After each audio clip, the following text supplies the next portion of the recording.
Welcome to Jazz Piano Skills. I'm Dr. Bob Lawrence. It's time to discover, learn, and play jazz piano. Well, it is October, and it means a few things. Number one, a change in the weather, which for all of us here in the state of Texas is fantastic. Cooler weather means a little more barbecue and some nice evenings in the hot tub. Number two, October means playoff baseball is upon us. And my Rangers, my Texas Rangers, are in it for the first time since 2016. But listen, I'm not expecting too much here, right? They blew their commanding lead in the American League West and literally handed the division championship to the Astros. But nevertheless, they're in the playoffs. So we'll see what happens. And number three, we're on to the sounds, the primary sounds for the note A. We're heading down the stretch. So today we explore our jazz improvisation exercises for the primary sounds, A major, A dominant, A minor, A half diminished, and A diminished. We have been following the same format, right, since the start of the new year.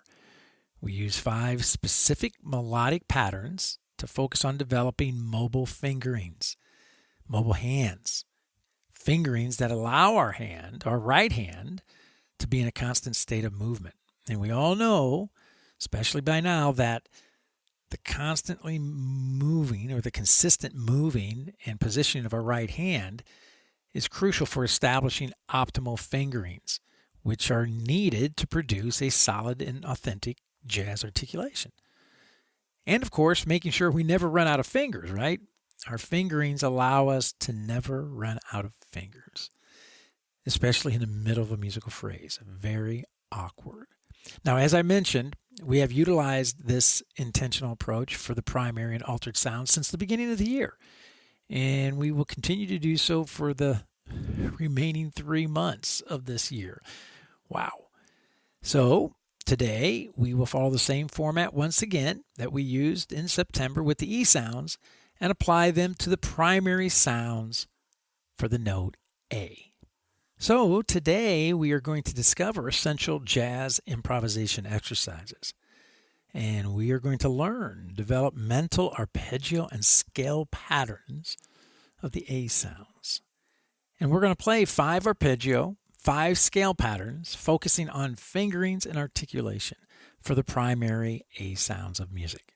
Again, A major, A dominant, A minor, A half diminished, and A diminished. So as I always like to say, regardless of where you are in your jazz journey, a beginner, an intermediate player, an advanced player, or even if you consider yourself a seasoned and experienced professional, you're going to find this Jazz Piano Skills podcast lesson exploring jazz improvisation exercises for A sounds to be very beneficial. But before we jump in, before we get down to work, if you are a new listener to the Jazz Piano Skills podcast, if you are new to Jazz Piano Skills, I want to welcome you, and I want to invite you to become a Jazz Piano Skills member. There are various membership plans to choose from, so when you have a moment, check out jazzpianoskills.com to learn more about each of the membership plans and the various perks associated with each one. Now, there are educational weekly podcast packets. These are the illustrations and the lead sheets and the play-alongs that I develop for every weekly podcast episode. There's also an online sequential jazz piano curriculum, which is loaded with comprehensive courses. There's an online weekly masterclasses, online interactive fake book. There's a private Jazz Piano Skills online community, which hosts a variety of engaging forums. And of course, there's also unlimited private, personal, and professional educational support.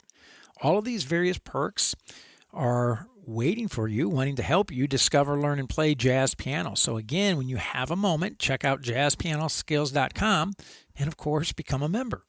Now, once you get there, if you have some questions about the various plans or any of the educational perks, please do not hesitate to reach out to me. I'm always happy to spend some time with you, answer any questions that you may have, and of course, help you in any way that I can. Okay, on to the question of the week. And today's question comes from Brent Slocum, living in Cincinnati, Ohio. And it's a good one. It's a very good one. Brent asks, Dr. Bob, I have to be honest with you. This journey is a roller coaster. There are days and weeks where I feel like I am nailing it. Everything is clicking and makes sense. I feel good about my practice and my progress. Then there are those weeks when I feel like I am the worst jazz pianist in the world. And in fact, in those, I'm not laughing at you, Brent. I'm with you, okay? So, in fact, in those down weeks, I don't feel like a jazz pianist at all. What advice can you give me on how best to battle through those very challenging weeks when nothing is going well and progress is at a standstill? Thanks for all that you do. I enjoy the podcast and the educational materials immensely. Well, Brent, first of all, like I said, I wasn't laughing at you, man. There's a lot to unpack here. But first, thank you for being a Jazz Piano Skills member and a faithful podcast listener. I really appreciate it.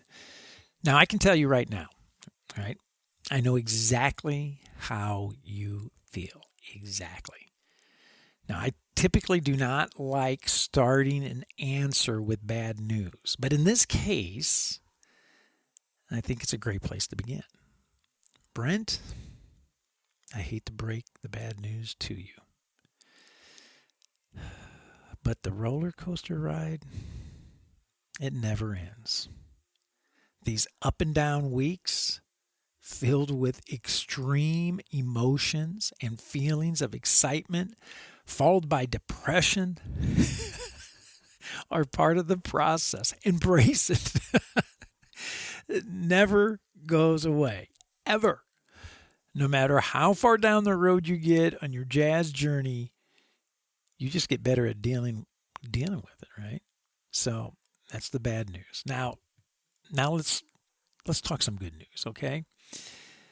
How do I deal with the up and down emotions of studying jazz piano? Well, number one, I think it's really important to realize that your journey is a personal one. It's your journey and no one else's. It's about the musical excavating of your musical voice, your musical ideas, your musical creativity, and your musical ideas and your musical creativity, right? They're valid. In other words, it is important to know that you do not need to be the best jazz pianist in the world to enjoy and for others to enjoy your playing. In fact, you could be the worst jazz piano player in the world. At least you're a jazz pianist, and you can still enjoy your playing, and others will too. Now, this is so important, right, to come to terms with this, because you will then stop, and we all do this, by the way, you will then stop comparing yourself to other jazz pianists, especially the ones that are the best in the world. You know, to put things in perspective for you, I remember watching Michael Jordan play basketball during the height of his dominance. And as you know, he was a phenom, so far above all the other players. So far above that you actually forgot, when watching him play, that you actually forgot the other 9 players on the court. They were professional basketball players too. And too often we listen to the greats, the musical freaks, as I like to call them, and somehow want to label their greatness as like it's the norm, when in fact their greatness is anything but normal. Michael Jordan was not a normal basketball player, right? So, you know, I remember, and I've told this story before, I believe, on the podcast, in another podcast episode, but I had a piano teacher one time tell me that growing up, I was a big Oscar Peterson fan. Still am, but I was a huge Oscar Peterson fan. Just In fact, I think I just listened to Oscar only. That's how big of a fan I was, right? And I can remember I had this teacher say to me, Bob, I hate to break the news to you, you will never, ever play like Oscar Peterson. And I remember my heart immediately sank to my feet, you know. So I was only like 14 years old. I mean, this is like, talk about crushing a dream, right? He said, you'll never play like Oscar Peterson. But then what he said afterwards was absolutely precious and so invaluable for me. And he said, and remember, Oscar Peterson will never, ever play like you. Again, just magnifying the importance that this is your journey, right? This is about discovering your musical voice, your musical ideas, your musical creativity. And they're valid, okay? So, Brent, number one, and I think this is the hardest thing for us all to wrap our mind around when we start this journey, but live with this, continue to remind yourself of this, that it's your journey. Okay, now that you know that it's your journey and it's valid, we still need to know how to handle the ups and downs of your journey, right? So here's my top 5 list of how to handle the roller coaster ride, as you put it.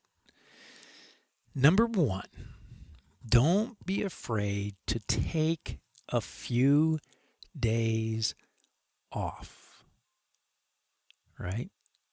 Don't be afraid to take a few days off. It's okay to back away from the piano. When things start to unravel, you start to get frustrated, you start to experience a little burnout, it's a good time to take a break. Go do something else, get your mind off piano for a while, and you'll be amazed when you come back. You'll come back with a whole new set of, a whole new energy. So, number 1, don't be afraid to take a few days off. Number 2, how about this? How about play some tunes, right? Just sit down and play maybe some of your favorite tunes that you always dabble around with.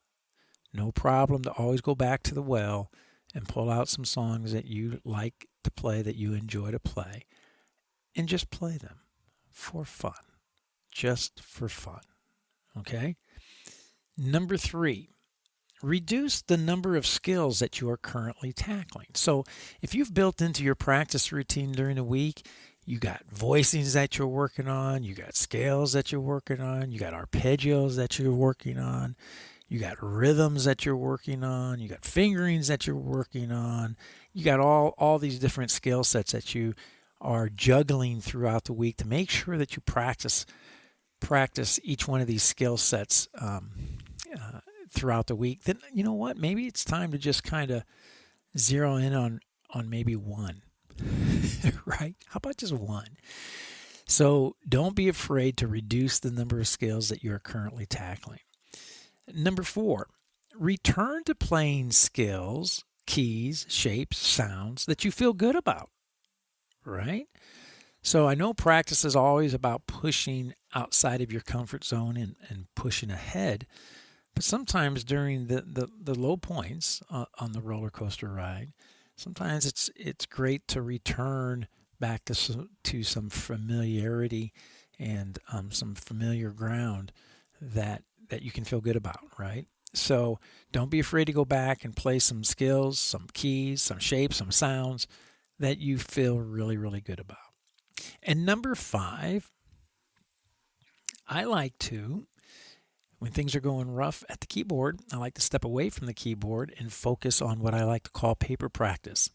I like to do some studying, so this might be sketching out some voicings. This might be sketching out some scales. This might be working through some fingerings. This might be doing some harmonic function practice, right? So sometimes I step away from the piano and I just do some paper practice. In fact, I remind students all the time that some of my best practicing, if not my very best practicing, is always taking place away from the instrument, right? away from the instrument. Again, just sorting things out upstairs so that when I get to the piano, they can come out downstairs. So again, number one, don't be afraid to take a few days off. Number two, don't be, play some tunes that you enjoy. Number three, consider reducing the number of skills that you are currently tackling. Number four, return to playing skills, keys, shapes, sounds that you feel great about. And number five, how about doing some good old-fashioned paper practice away from the instrument? I hope this helps, Brent. It's a great question. Know that we are all on the same roller coaster with you and wrestling with the same up and down emotions. So experiment with some of the tips that I just outlined for you, okay? And as always, let me know if you have any additional questions or you would like some further clarification. Great question. Okay, onward with our exploration of jazz improvisation exercises for the primary sounds of A. Poor fingerings, right? I've mentioned this throughout the year. Poor fingerings, without question, based on decades of teaching experience. Poor fingerings, the number one reason why people have difficulty playing the piano. Quite simply, it is the lack of hand and finger mobility, a type of paralysis, hand paralysis, I like to call it, that makes it difficult for students to generate melodic lines. Scale and arpeggio practice, right? You know, I'm big on that. But of course, and of course, right? It's a great way to begin developing hand mobility. However, scales and arpeggios, right, do not necessarily reflect how melodies move, right? In other words, melodies just don't simply ascend and descend in straight lines. Therefore, it's important to begin practicing melodic patterns like the ones that we have been exploring since the start of the year that challenge us to begin shifting our hands across the keys, right? So practicing intentional shifting begins to simulate a musical reality, like real melodies, right, that pianists must address. And this musical reality, the need to always have fingers available, allowing us to move in either direction, up or down, must be practiced in such a way that it develops proper musical instincts, muscle memory, if you will, right? Some musical instincts and muscle memory that allow us to properly articulate melodies so that they sound like jazz. This is precisely why the melodic patterns that we are exploring today focus on intentionally creating hand shifts within a melodic line. Even if it is possible to play the melodic line with no hand shift at all, right, we insert one. The objective is to begin establishing and developing hand-finger mobility. And in fact, some of the fingerings that you're going to come across today in the lead sheets include multiple hand shifts within a single melodic idea, even with a single melodic idea that occurs in a single measure, right? So throughout this year, we have been devoting our effort to exploring all 5 primary sounds of music for all 12 notes using arpeggio and scale developmental improvisational exercises that will force us to deal with fingerings to develop hand mobility. We are also using the very same approach to explore the altered sounds of music, right? The altered dominant sounds, flat 9, sharp 11, flat 5, sharp 5, flat 13, you know, right? All the altered dominant sounds. Each month, we focus on one of the 12 notes, right? 1 week of the month, we devote to the primary sounds, as we're doing today. And then 1 week, we will devote to the altered dominant sounds. We've then followed up with a bebop tune to help us apply our new fingerings and articulation to a musical setting. What a great game plan, right? And we've been executing it since the beginning of the year every single month. So The educational agenda for today is as follows. Number 1, we begin our jazz improvisation exercises for the primary sounds of A. Number 2, we will play essential arpeggio patterns that you need to discover, learn, and play from the root to the 13th of the sound using a root entry, 3rd entry, 5th entry, and 7th entry. Number 3, we will play essential scale patterns that you need to discover, learn, and play. Again, from the root to the 13th of the sound using 4 different entry points, the root, the 3rd, the 5th, and the 7th. Number 4, I will be playing all jazz improvisation exercises today using the minor sound, And number 5, I will be playing all jazz improvisation exercises using our traditional swing groove of 110. So, if you are a Jazz Piano Skills member, I want you to hit the pause button right now, take a few minutes to download and print your podcast packets, the illustrations, the lead sheets, and the play-alongs. Your membership, right? Your membership grants you access to all of the educational podcast packets for every weekly podcast episode. And as I mention it every week, you should absolutely be using these podcast packets when listening to this episode and, of course, when practicing. And if you're listening to this podcast on any of the popular podcast directories such as Apple or Google, Amazon, Spotify, iHeartRadio, Pandora, the list goes on, then be sure to directly go to jazzpianoskillspodcast.com to access, download your podcast packets, the illustrations, the lead sheets, and the play-alongs. And you'll find the active download links within the show notes. One final but very significant message that I include in every podcast episode. If you're listening and if you are thinking that the jazz improvisation exercises for the primary sounds of A and the various scales that we are about to discover, learn, and play are over your head, then I would say to you, no worries, please. Just breathe in, breathe out, sit back, relax. Continue to listen and grow your jazz piano skills intellectually by just listening to this podcast episode. Keep in mind, every new skill is over our heads when first introduced. But this is how we get better. We're not afraid to place ourselves smack dab in the middle of conversations where we're hearing things that we've never heard before. We're hearing words we've never heard before, concepts that we've never heard before. But in doing so, we're forced to grow intellectually. And I say it all the time. All musical growth begins upstairs mentally, conceptually, before it can come out downstairs physically in your hands. So simply just sit back and listen to this podcast lesson now to discover and learn. The play, as it always does, will come in time. I guarantee it. Okay, now that you have your lead sheets in your hands in front of you, I want to point out a few things. You will see that lead sheets 1 through 5 deal with arpeggio motion, while lead sheets 6 through 10 deal with scale motion. You'll also notice that the jazz improvisation exercises are the same for all 5 primary sounds: major, dominant, minor, half diminished, and diminished.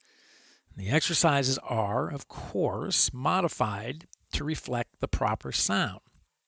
Now, you'll also notice that my fingerings are included for every note of every exercise for every sound. And of course, you can feel free to modify the fingerings, again, slightly, but be careful. Remember, the fingerings are what allow you to play with the proper jazz articulation, right? And also remember that we've intentionally put hand shifts into the fingerings to help begin developing hand mobility.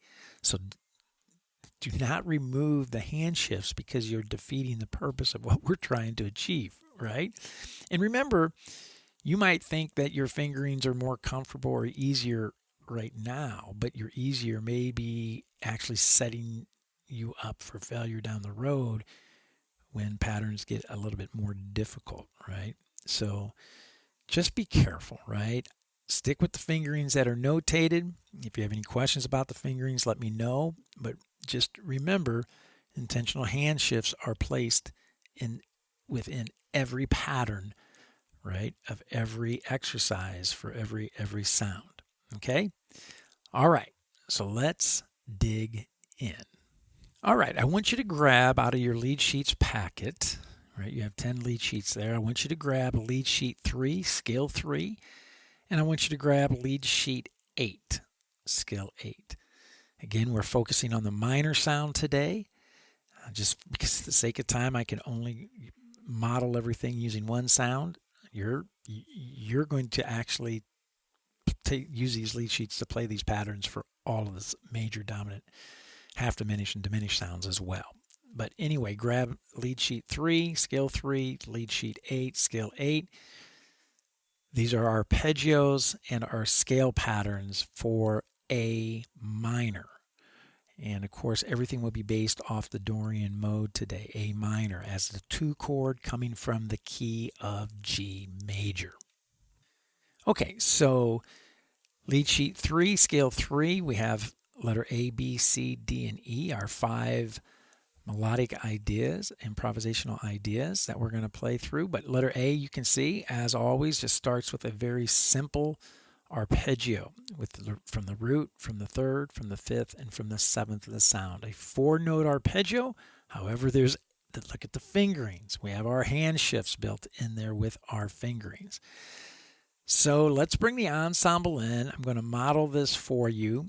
I'm going to play A minor up top for about 4 measures. Then I will play each pattern 4 times before moving on to the next entry point. So 4 times from the root, 4 times from the third, from the fifth, and from the seventh. I'm going to try to keep a nice, relaxed, ascending feel through this arpeggio using my fingerings that I have notated there, nice and relaxed, and a nice jazz articulation. So let's bring the ensemble in. Let's check it out. Here we go.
Right? Do not underestimate the importance of practicing ascending arpeggios from the various entry points. Just a 4-note arpeggio. So much can be accomplished with this apparently simple exercise, which, as you'll find out, not that simple. So anyway, letter B, we take the same idea. We have our arpeggio, but now we add a little contour. So instead of a straight arpeggio up the piano, we're going to add a little shape to this line. I love it. Now, I'm playing, in your lead sheet, you'll notice I'm playing everything down an octave that's notated in your lead sheet. You can do it either way, whichever way you prefer. You can play it as written in the lead sheet, or if you prefer to bring it down an octave, feel free to do that as well. Okay, just a little side note. All right, so now we got letter B. We're sticking with our 4 entry points, the root, third, fifth, and seventh. We've added a little contour to our arpeggio. We still have our fingerings that have an intentional hand shift built in to deal with. So let's see what this sounds like. Let's bring the ensemble in. Let's have a little fun. Here we go.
All right, so we are on to letter C.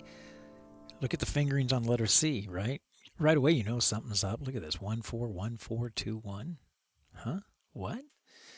Yes. So we have some hand movement here, obvious hand movement here taking place with this motif. But, again, we keep the entry points the same, consistent throughout all these exercises, the root, third, fifth, and seventh. We've added, obviously, some more contour to our arpeggio here, right? So we've gone from straight arpeggio to adding just a slight hand contour. And now we have, wow, some shifting taking place. So let's bring the ensemble in. Let's check out letter C. We should be very familiar with all of these exercises since we've been doing them since the beginning of the year and just applying them to different primary sounds. But let's bring the ensemble in and let's check out letter C. Here we go.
Love letter C. That's a great little exercise, great little pattern. Moving the hand. The entire hand is shifting and moving.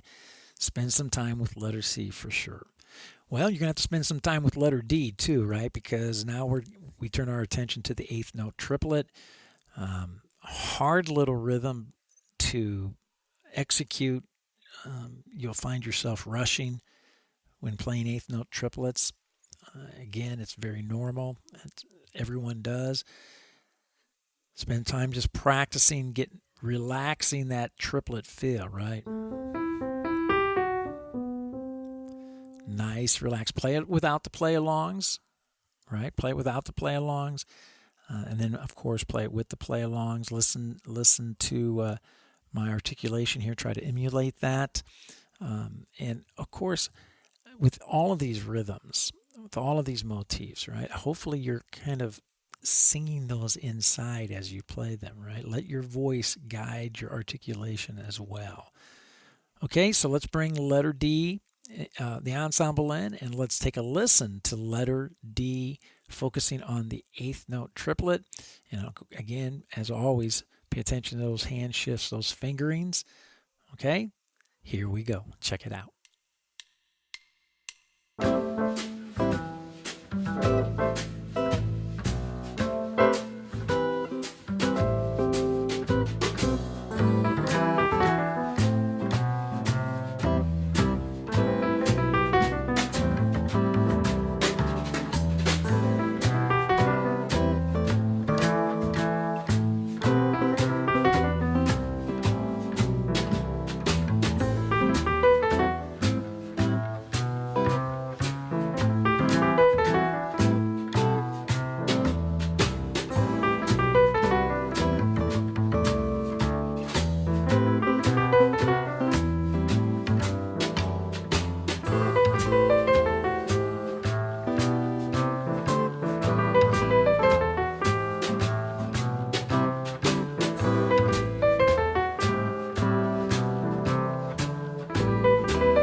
Okay, we're on to our final arpeggio pattern for today, letter E.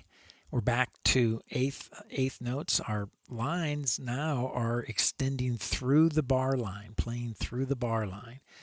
Again, we have our hand shifts we have to deal with, our fingerings.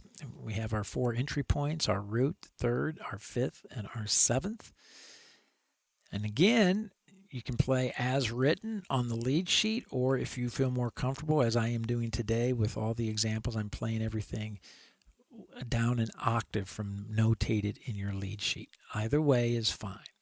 So let's bring the ensemble in and let's check out letter E, our last arpeggio-focused exercise for today for the primary sound of A minor. Here we go.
Okay, we're on to scale movement, scale motion. So grab lead sheet 8, scale 8, again, dealing with the A minor sound. Now, however, instead of the focus being arpeggio movement, we are now focusing on scale movement. And letter A starts with just basic, straight up scale movement from the root to the 7th, then from the 3rd to the 9th, from the 5th to the 11th, and from the 11th to the 13th. We want to play with the proper fingerings. We want those hands moving, the hand moving across the keys.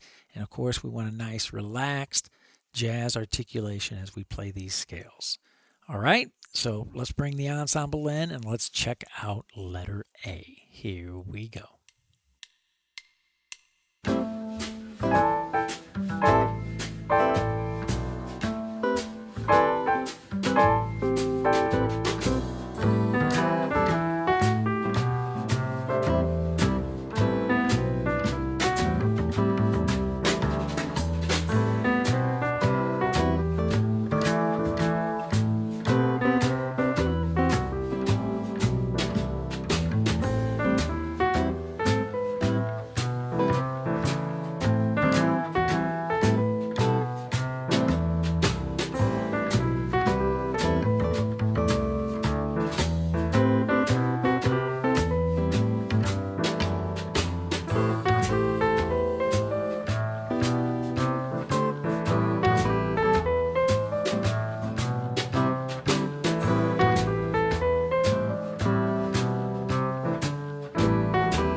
Just as I mentioned with letter A, with the arpeggio movement from the root third, fifth, and seventh, straight up the arpeggio, 4-note arpeggio, how important it is to practice that exercise, that pattern, and do not write it off quickly as being way too simple, because it's not. I can say the exact same thing for letter A with the scale movement. Practicing from the root, the third, the fifth, and the seventh, exploring the entire sound, taking you from the root through the 13th of the sound, playing a nice 7-note scale for each entry point, and playing it with the right fingerings and the right articulation. I cannot adequately express how important that is to do. So spend some time with letter A for the arpeggios, spend some time with letter A for the scales, for all of the primary sounds, and you will be doing yourself a tremendous favor. Okay, so now let's look at letter B. Just as we did with the arpeggio, we went from a straight arpeggio, and then we added some contour to the line. Same thing here, right? We're going to go from a straight scale to adding a little contour to our line. Wow, it starts to not sound so much like a scale when we do that, just a simple contour. So now let's bring the ensemble in. Let's check out letter B. Same 4 entry points, root, third, fifth, seventh, exploring the entire sound, minor sound from the root through the 13th. We have some fingerings to look at and hand shifts to take care of as we do these patterns, so pay careful attention. So here we go, letter B. Check it out.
Nice. Well, we had to deal with the eighth note triplet with the arpeggios. Of course, we're going to have to deal with the eighth note triplet with scale movement as well. So letter C, we do just that. And you can see we have 4 eighth note triplets to deal with in measure 1. We play across the bar line into measure 2. We have quite a few hand shifts to take care of with our fingerings. So pay attention to that as well. And as I mentioned with the arpeggio, it's easy to rush fingerings. It's easy to, feel like you're running downhill, when your body gets out in front of you and you're going like, I'm going to face plant. Well, that's kind of the feeling you get sometimes when you play triplets and you start to rush. So be consciously aware of pulling back and not getting out in front of the beat on these triplets. Okay.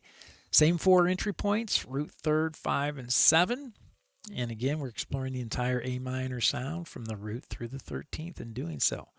So let's bring the ensemble in and let's check out the eighth note triplet, letter C. Here we go.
Right?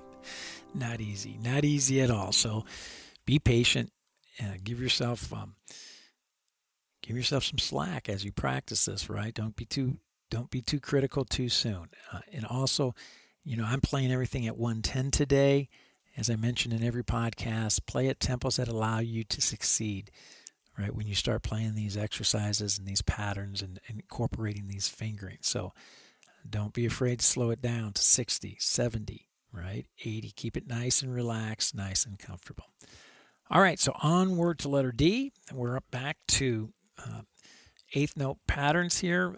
Again, we're going to be playing the motif or the melodic idea gets longer. It plays through the bar line, which is nice.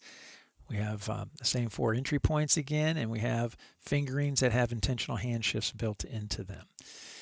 So, without any further delay, let's bring the ensemble in and check out letter D. Here we go.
Wow.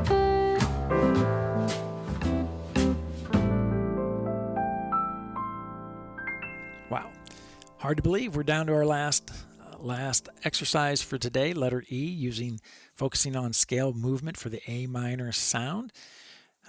Again, our melodic idea, motif just gets a little bit longer. We're playing through the bar line all the way through count 2 of the second measure.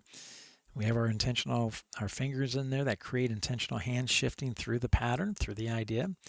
So, same entry points, right? We're keeping things, as many variables the same as we possibly can as we focusing on working on our hand shifting. So, letter E, our last scale pattern of the day. Let's check it out. Here we go.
As always, right, we've unpacked an enormous amount of information in one very, very fast hour.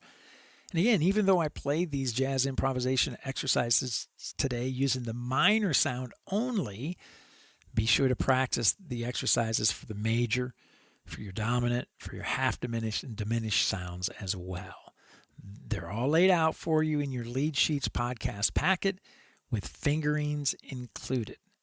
Remember, you can make some modifications, but do not remove the hand shifts because you will be literally defeating the purpose, the objective that we've set out to achieve by inserting those fingerings, that include the intentional hand shifts, right? Always a great idea to continue practicing everything from the root, various entry points, root, third, 5, and 7th, that have you exploring the sound all the way from the root through the 13th, right?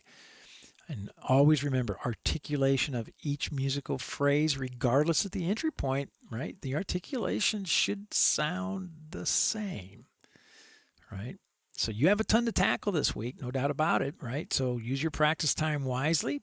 And next week we jump into jazz improvisation exercises for the A altered dominant sounds.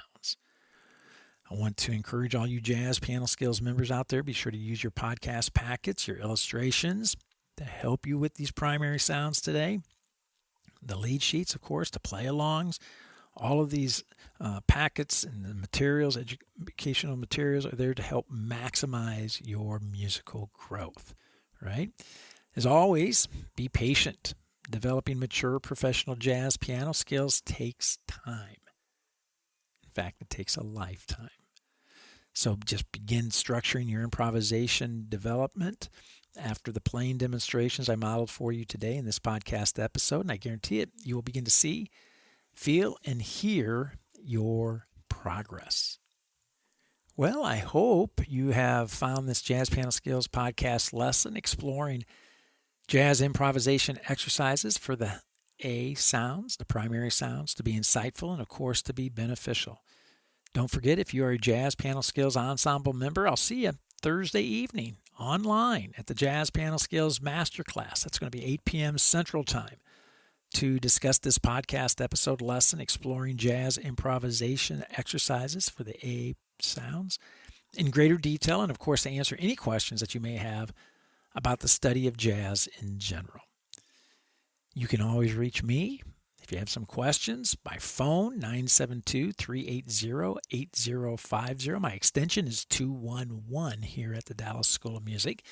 If you prefer email, my email address is drlawrence, drlawrence at jazzpianoskills.com, or you can use the nifty little SpeakPipe widget that is found throughout the Jazz Piano Skills website.